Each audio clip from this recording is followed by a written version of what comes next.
నేటి దైవవాక్కు యోహాను సువార్త 14వ అధ్యాయము 2వ వచనం.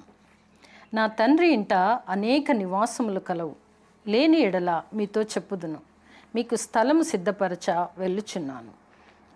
యేసు ప్రభు మానవులమైన మన పట్ల ఆయన ప్రణాళికను సంపూర్ణం చేయుటకు ఆయన తీసుకున్న గొప్ప బాధ్యత.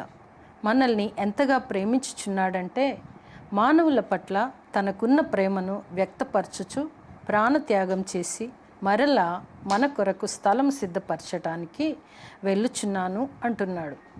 కనుక మీరు ఆందోళన చెందకుండా ఉండటానికి గొప్ప కారణం ఒకటి ఉంది.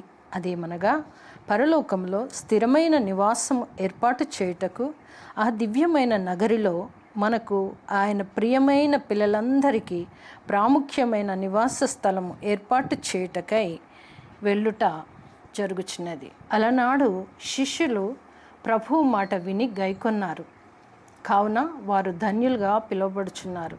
మనము వింటే మనము కూడా ధన్యులమే. పరలోకంలో దివ్యమైన శాశ్వతమైన భవిష్యత్తు ఉంది.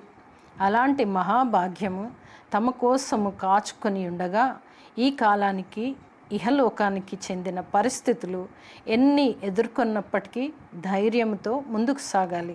అప్పుడే శాశ్వతమైన పరలోకములో దివ్యమైన శాశ్వతమైన నివాసములను ప్రభువు ద్వారా మనం సొంతం చేసుకుంటాం. మీకు నివాసము ఏర్పాటు చేస్తాను, లేని ఎడల మీతో చెప్తాను అంటున్నారు. నమ్మినట్లయితే లేదు అనే మాటను తీసివేయవచ్చు, కానీ స్థిరమైన నివాసము పొందుకుంటారు. ఎందుకనగా ప్రభు చేయవలసిన పనులు చాలా ఉన్నవి. పరలోక రాజ్యంలో తండ్రి ఇంట నివాసములను సిద్ధపరచుటకై వెళ్ళుచున్నాడు.